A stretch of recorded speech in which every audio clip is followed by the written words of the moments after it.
Zamzam എന്ന നീരുറവ ഇന്നും നുകരുമ്പോഴും ഈ ചരിത്രം നമ്മുടെ മനസ്സിലേക്ക് കടന്നു വരണം. നമ്മുടെ ഓട്ടങ്ങളുടെ എല്ലാം അവസാനം അള്ളാഹുവിൻ്റെ ഒരു സഹായം നമ്മളെ കാത്തിരിക്കുന്നുണ്ട് എന്ന്. പക്ഷേ അതിന് ഹാജറയുടെ തവക്കുൽ നമ്മുടെ മനസ്സുകളിൽ നിലനിൽക്കണമെന്നതാണ് ഒന്നാമത്തെ കാര്യം.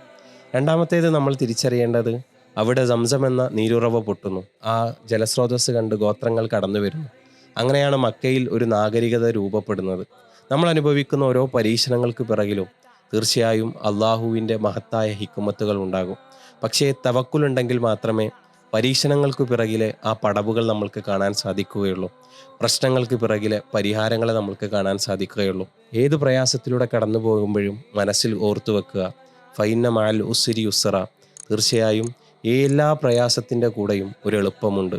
നിങ്ങൾ അനുഭവിക്കുന്ന ഓരോ പ്രതിസന്ധികളിലും അള്ളാഹു ഒരു പരിഹാരത്തെ അടക്കം ചെയ്തിട്ടുണ്ട്. നിങ്ങൾ കടന്നു പോകുന്ന ഓരോ പരീക്ഷണങ്ങളിലും അള്ളാഹു ഓരോ പടവുകളെ നിങ്ങൾക്ക് വേണ്ടി തയ്യാറാക്കിയിട്ടുണ്ട്. നിങ്ങളുടെ ഓരോ താഴ്ചകളും ഒരു ഉയർച്ചയ്ക്ക് വേണ്ടിയാണെന്ന് തിരിച്ചറിയുക. സംസം ഹാജറക്ക് ലഭിച്ചതുപോലെ നമ്മുടെ എല്ലാ ഓട്ടങ്ങളുടെ അവസാനം നമ്മൾ നമ്മുടെ സംസം കണ്ടെത്തും.